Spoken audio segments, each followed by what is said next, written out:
ایک مسافر کے بیگ میں ٹارچ تھی، وہ آگے کی جانب لگا دی گئی۔ بارش کا زور ٹوٹنے کے بجائے بڑھتا ہی جا رہا تھا۔ بجلی چمکتی تو ایک لمحے کے لیے ہر طرف خرے کن روشنی چھا جاتی، پھر گھور اندھیرا۔ بارش نے طوفان کی شکل اختیار کر لی تھی۔ شام تک تو ایک بادل بھی نہ تھا۔ اب بارش ہے جیسے آج ہی برسنا ہے، اسے ایک مسافر کی بڑبڑاہٹ سنائی دی۔ اللہ کے کاموں میں کیا دخل ہے بھائی، بس دعا کرو، ایک بزرگ نے کہا۔ پھر جس طرح اچانک بارش شروع ہوئی تھی اسی طرح ختم ہو گئی۔ رمضان جو ڈرائیورن سیٹ پر بیٹھا ہوا تھا، اس نے غیر ارادی طور پر سیلف میں چابی گھمائی تو انجن سٹارٹ ہو گیا۔ اس نے 2-3 بار زور سے ریس دی جیسے انجن کبھی خراب ہوا ہی نہ ہو۔ سب نے شکر ادا کیا۔ اس طرح تقریباً 1 گھنٹے بعد سفر دوبارہ شروع ہوا۔ اب رمضان خود بس چلا رہا تھا۔ اس نے سپیڈ بڑھا دی تھی 25 منٹ کی تاخیر سے۔ بہرحال ہم ملتان پہنچ گئے۔ میں نے رکشہ پکڑی اور مطلوبہ پتے پر جا پہنچا۔ اللہ ناز ڈائے بڑے اتفاق سے ملا۔ پیٹ بھر کے ناشتہ کرنے کے بعد اس سے معاملات طے پا گئے۔ وہ ہمارے بینک کی تحصیل برانچ میں اکاؤنٹ کھولنے پر آمادہ ہو گیا۔ 11 بجے کے قریب میں نے واپسی کی رالی۔ اس نے بہت کہا، زیادہ تو نہیں تو 1-2 دن ہی اسے میزبانی کا موقع دوں، پر میں اس کا شکریہ ادا کر کے نکل آیا۔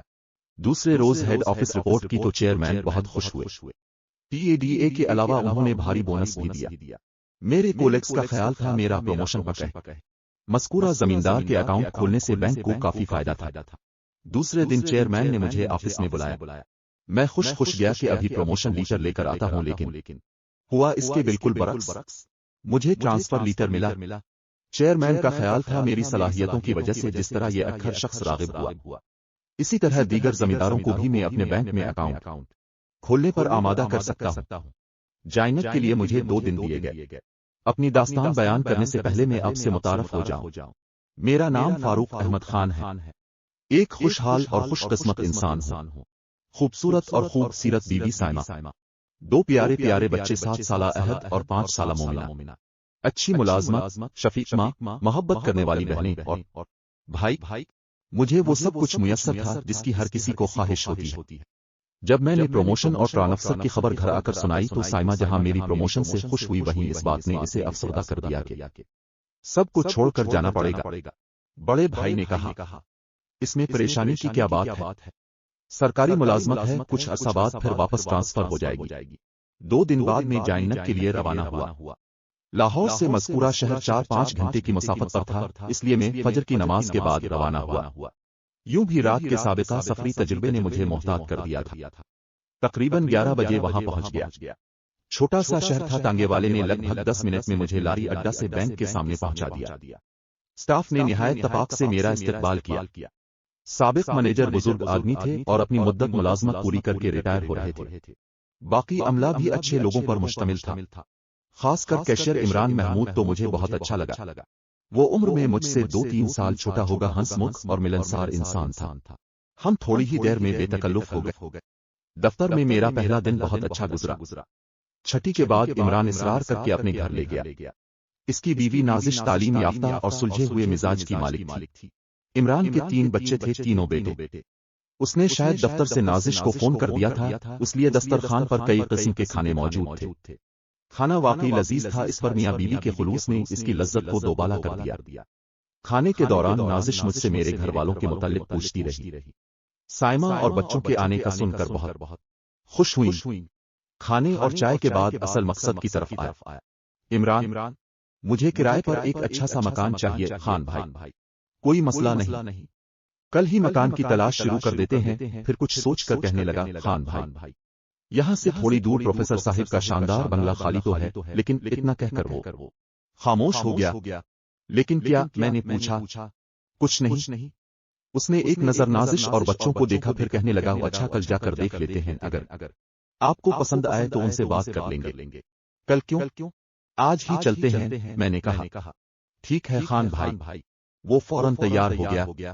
باہر آ کر میں نے پوچھا، تم کچھ کہتے کہتے رک گئے تھے، کیا بات ہے؟ آئیے تھوڑی دیر پارک میں بیٹھتے ہیں، میں آپ کو ساری بات بتا دیتا ہوں، پھر جو آپ کا فیصلہ ہو۔ اس نے سامنے بنے پارک کی طرف اشارہ کیا۔ مجھے اس کے پر اسرار انداز پر حیرت تو ہوئی، لیکن اس کے ساتھ چل پڑا۔ شام کا وقت تھا، پارک میں اکا دکا لوگ موجود تھے۔ ہم ایک بینچ پر بیٹھ گئے۔ کچھ دیر سوچنے کے بعد کہنے لگا، خان بھائی، اس بنگلے کے بارے میں مشہور ہے کہ وہ آصف زدہ ہے، وہاں جو بھی رہائش اختیار کرتا ہے اس کے ساتھ کوئی نہ کوئی حادثہ ضرور پیش آتا ہے۔ عمران، تم بھی کیسی بچوں جیسی باتیں کر رہے ہو؟ آج کل کے ترقی یافتہ دور میں ان باتوں پر کون یقین کرتا ہے؟ میں نے کہا اب ٹھیک کہتے ہیں، پر جو کچھ وہاں ظہور پذیر ہوا ہے اسے دیکھتے ہوئے تو وہ اپنی بات مکمل نہ کر پایا تھا کہ میں نے ٹوک دیا۔ کیا ہوا تھا وہاں؟ میں نے دلچسپی سے پوچھا۔ وہ کچھ دیر کی خاموشی کے بعد کہنے لگا، خان بھائی، زیادہ تو مجھے معلوم نہیں، ہاں جو کچھ لوگوں سے سنا ہے وہ آپ کو بتا دیتا ہوں۔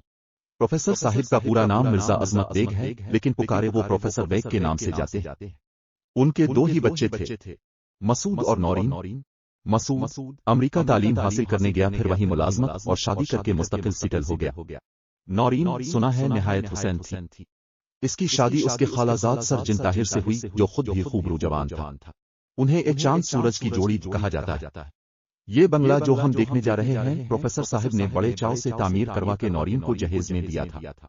ڈاکٹر طاہر کا کہنا تھا کہ اس بنگلے میں اپنا چھوٹا سا ہسپتال بنا لیں گے، لیکن افسوس زندگی نے ان کو مہلت نہ دی اور خیال ہی رہ گیا۔ دونوں میاں بیوی اس دنیا سے چلے گئے۔ کیا ان کا ایکسیڈنٹ ہوا تھا؟ میرے پوچھنے پر اس نے نفی میں سر ہلایا۔ نہیں خان بھائی، میں شروع سے سارا واقعہ آپ کو سناتا ہوں۔ نورین اور طاہر شادی کے چند دن بعد اس بنگلے میں شفٹ ہو گئے۔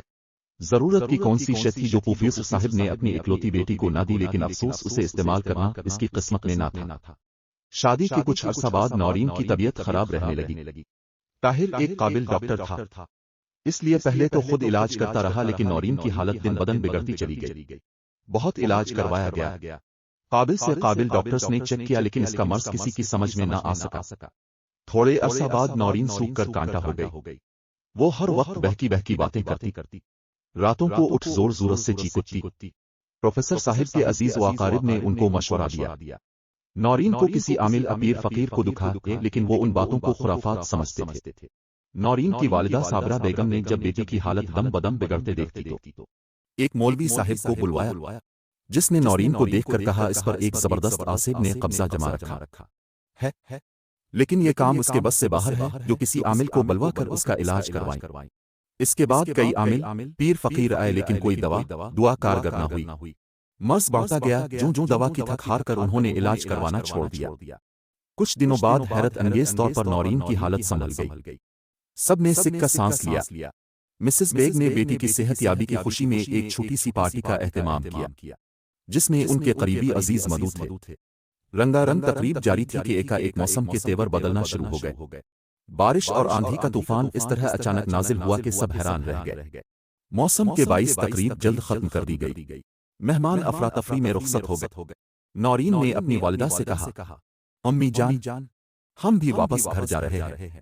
مسز بیگ نے بہت کہا، بیٹا موسم خراب ہے، صبح چلی جانا۔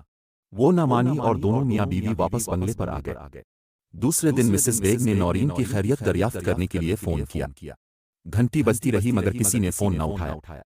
کئی مرتبہ فون کرنے پر یہی نتیجہ نکلا تو مسز بیگ کو فکر لاحق ہوئی، خدا خیر کرے نورین کے گھر سے کوئی فون اٹینڈ نہیں کر رہا، میرے دل میں تو ہول اٹھ رہے ہیں، چلیں ذرا ان کے گھر ہو آئیں۔ انہوں نے پروفیسر صاحب سے کہا، اللہ کی بندی، تم تو خواہ مخواہ پریشان ہو جاتی ہو، رات دیر تک پارٹی میں جاگتے رہے ہیں، اسی لیے سو رہے ہوں گے، اٹھیں گے تو خود ہی فون کر لیں گے۔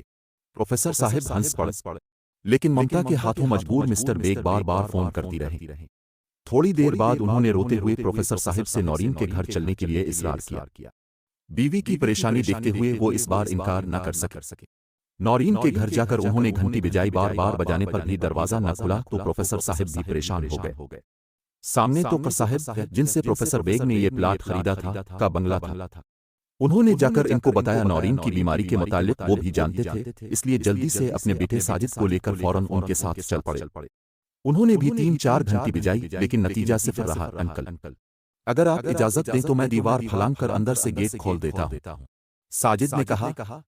بیٹا جو مناسب سمجھو کرو، میرا تو دماغ کام نہیں کر رہا۔ مسز بیگ چپکے رو رہی تھی۔ ساجد نے دیوار پھلانگ کر جلدی سے گیٹ کھول دیا۔ سب اندر داخل ہوئے، سامنے برآمدے کی لائٹ جل رہی تھی۔ پروفیسر صاحب نے اندر داخل ہوتے ہی آواز دی، کوئی جواب نہ آیا۔ وہ جلدی سے نورین کی خوابگاہ کے دروازے پر پہنچے، دروازہ کھٹکھٹایا، جواب نہ پا کر اسے کھولنے کی کوشش کی تو وہ اندر سے بند تھا۔ مسز بیگ کی سسکیاں تیز ہو گئیں۔ جاری ہے۔